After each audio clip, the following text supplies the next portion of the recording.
Hola, esta es la primera parte de una serie de comentarios acerca de El mundo de ayer, Memorias de un europeo, de un autor que, como ustedes saben, es muy conocido.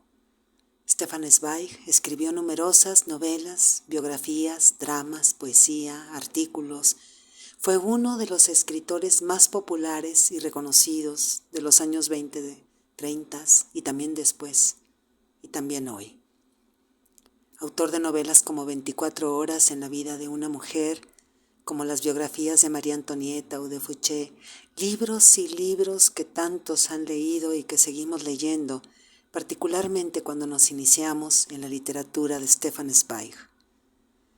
Y en un tiempo, en un momento, en una época de penuria y persecución, Stefan Zweig escribió El mundo de ayer, Memorias de un europeo, publicado en Estocolmo 2 años después de su muerte.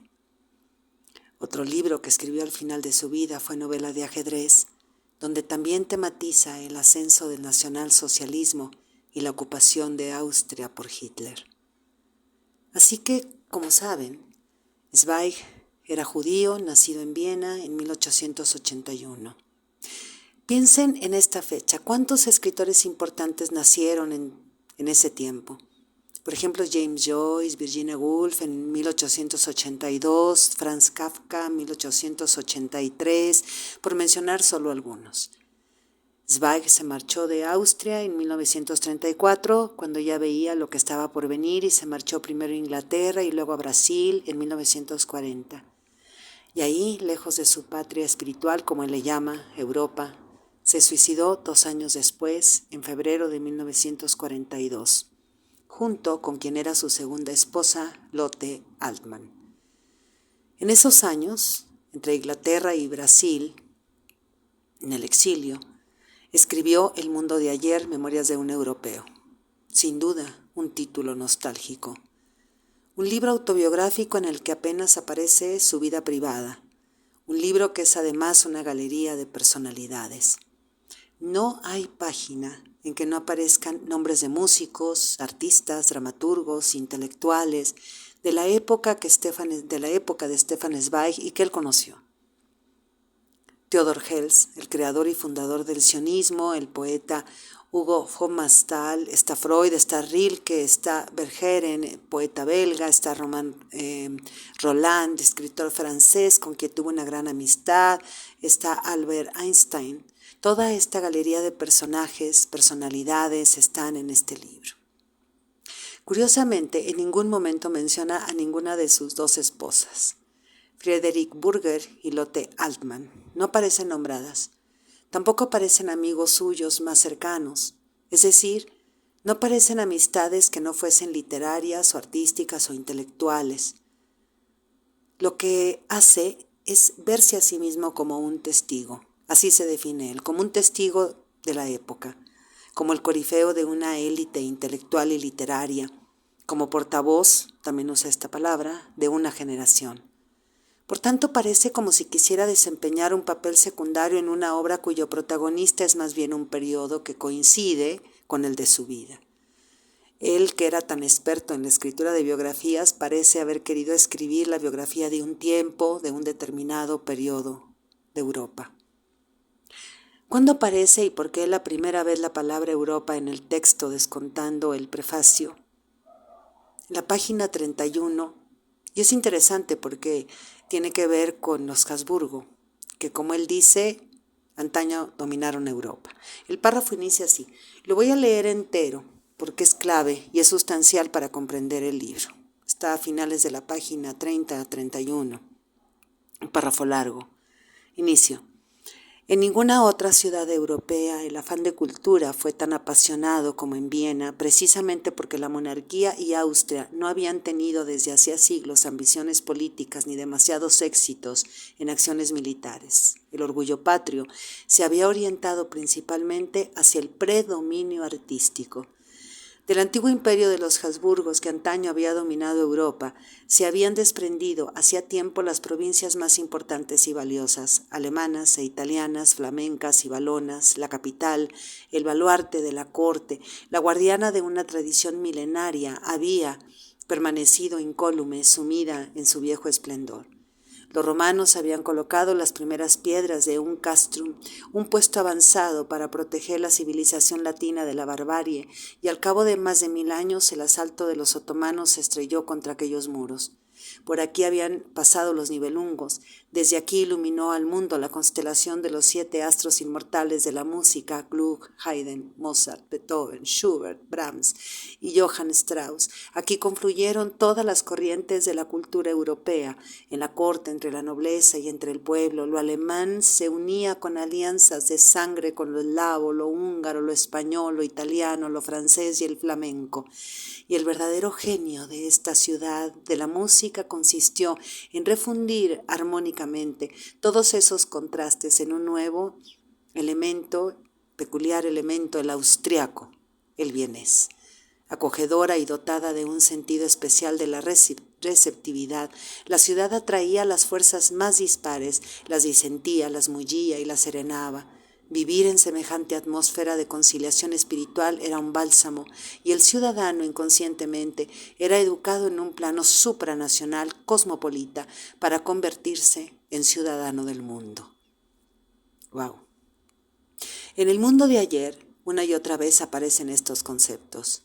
Frases como, aquí me adelanto, lean un poquito más adelante, dice la cita: esta ciudad, cuyo sentido y cultura consistían precisamente en el encuentro de elementos de lo más heterogéneo, en su supranacionalidad, pues el genio de Viena, un genio específicamente musical, había consistido desde siempre en armonizar en su seno todos los contrastes nacionales y lingüísticos, y su cultura era una síntesis de todas las culturas occidentales.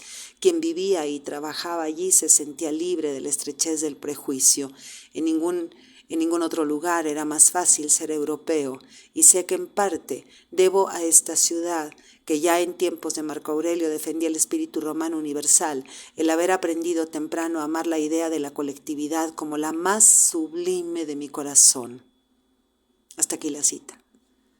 También habla Zweig en esas páginas iniciales sobre lo que representaba ser judío en Viena. Cito: los judíos, dice él, desde siempre habían amado a esta ciudad y se habían aclimatado a ella con toda su alma. Se sintieron ciudadanos de pleno derecho y auténticos vieneses. El primer capítulo del libro se titula El mundo de la seguridad.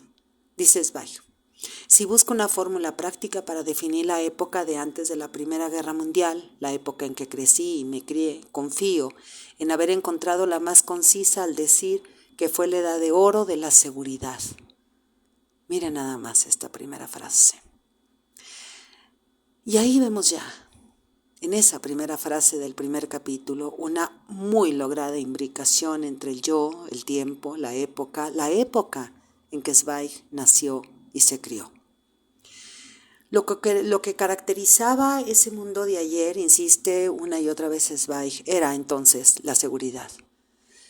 Cuando él habla de seguridad, habla de la época anterior a la Primera Guerra Mundial, además caracterizada por el cosmopolitismo, que enseguida aparece también como algo propio de su familia.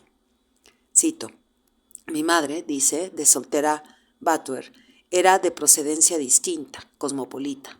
Había nacido en Ancona, en el sur de Italia, y tanto el italiano como el alemán eran sus lenguas maternas. Así que Zweig va mechando con pequeños incisos en los que hace presencia el yo, eso sí, sin que nunca llegue a ser una biografía personal.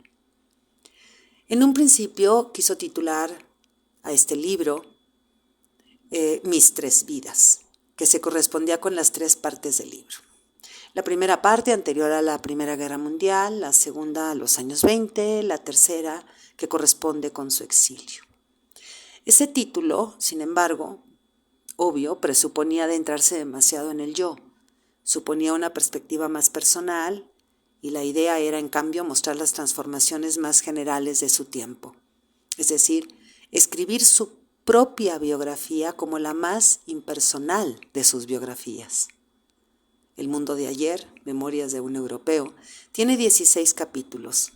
Habla de su infancia y juventud en Viena, sus años de formación, viajes, estancias en el extranjero, Londres, París, luego la Primera Guerra Mundial, luego los años que él pasó en Salzburgo, ahí se compra una casa, vive allí. Esos son los años 20 y luego su exilio en Inglaterra.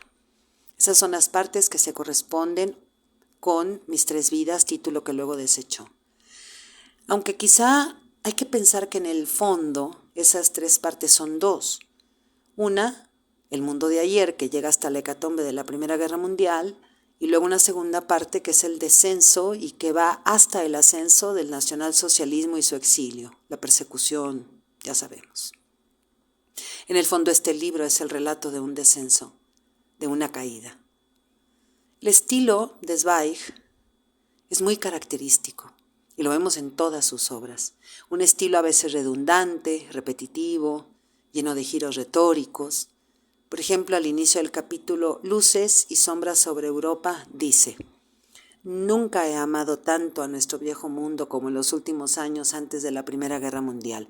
Nunca he confiado tanto en la unidad de Europa. Nunca he creído tanto en su futuro como en aquella época en la que nos parecía vislumbrar una nueva aurora.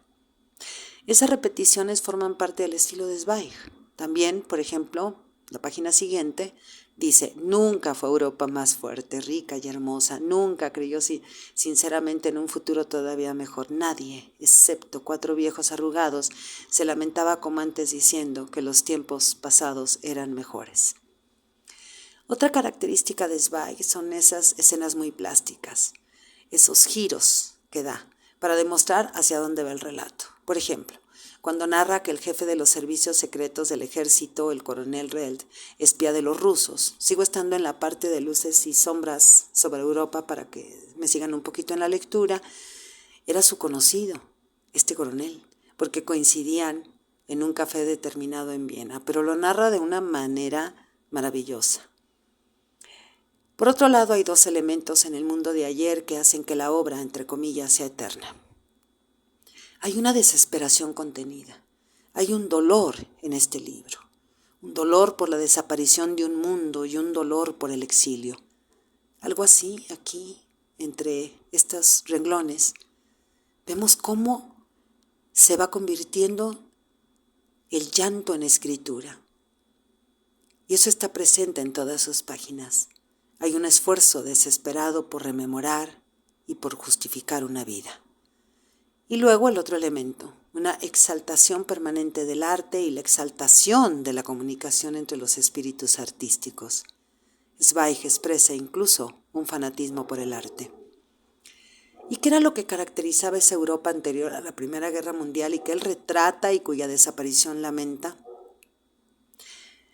Hay ahí 2 conceptos que van apareciendo continuamente y que son claves: lo cosmopolita y lo supranacional. En la obra El mundo de ayer se describe una era de libros, de traducciones, de viajes por Europa y por ultramar, recorridos turísticos, divas que estaban en San Petersburgo, luego en París, luego en Londres, en Viena. Era la época de las exposiciones universales. Eso era lo cosmopolita. Y por otra parte, está lo supranacional de aquella Europa que Zweig resalta en varias ocasiones y que está íntimamente relacionado con el imperio habsbúrgico en el que él vivía. Hay que tener en cuenta que en el curso del siglo XIX se habían desarrollado 2 concepciones diferentes de lo que es el Estado y la nación. Por un lado, estaba la concepción que se impuso en Alemania y en Italia, identidad entre Estado y nación, con una lengua como elemento fusionador. La otra, que venía del Sacro Imperio Romano-Germánico, es la que intentó prevalecer en el imperio habsbúrgico, una visión dinástica basada en una totalidad plurinacional, pluricultural, plurilingüe, que se sostenía por la legitimidad de la casa reinante. Por ejemplo, según el censo de 1910, el imperio tenía 50 millones de habitantes, de los cuales 12 millones tenían como lengua el alemán, 10 el húngaro, 6 el checo, 5 el polaco, 4 el serbio o el croata, también el ucraniano, y así sucesivamente. Un imperio donde se hablaba italiano, eslovaco, esloveno, rumano. Llama la atención, por cierto, que en este censo de 1910 no aparezca el yiddish, que se hablaba mucho, pero es que la mayoría de los 2 millones de judíos que vivían en el imperio en aquella época hablaban el alemán, en la parte austriaca, o el húngaro, en la parte de Hungría. ¿Y quiénes eran los que sostenían en sus escritos esa idea habsbúrgica supranacional? Muchos de sus defensores vivían en las provincias, en Bohemia, en Galicia, en Bucovina, en Eslovenia, y muchos eran autores judíos asimilados. Se ha sugerido que la pasión de Hugo von Hofmannsthal o de Stefan Zweig o de Joseph Roth por esa supranacional habsbúrgica se debía al hecho de que fueran de origen judío. Lo importante para nosotros, que estamos leyendo El mundo de ayer de Stefan Zweig, es que su visión responde a ese patrón mítico, habsbúrgico, supranacional, al que añade ese otro elemento cosmopolita. Y ese patrón, esa idea, ese mito se ha mantenido y se ha fortalecido en los últimos tiempos. Basta leer 2 obras. Te recomiendo La liebre con ojos de ámbar de Edmund Wald, publicado en 2010, y Los europeos, 3 vidas y el nacimiento de la cultura cosmopolita de Orlando Figes, publicado en 2020. 2 obras contemporáneas que parecen repetir el esquema del mundo de ayer de Stefan Zweig respecto a lo supranacional y lo cosmopolita. También en estos 2 libros está lo que rescata, lo que redime aquel periodo, que es el arte. El arte, la pasión por el arte, que trama una imagen cultural, artística e intelectual de la Europa de aquel entonces. Hay una adoración por el arte en el mundo de ayer, Memorias de un europeo. Por eso y más, amamos tanto este libro de Stefan Zweig. Bueno, hasta aquí, para continuar en el siguiente podcast hablando sobre la obra del mundo de ayer, Memorias de un europeo, de Stefan Zweig. Soy Margarita Díaz de León, Literatura en Espiral.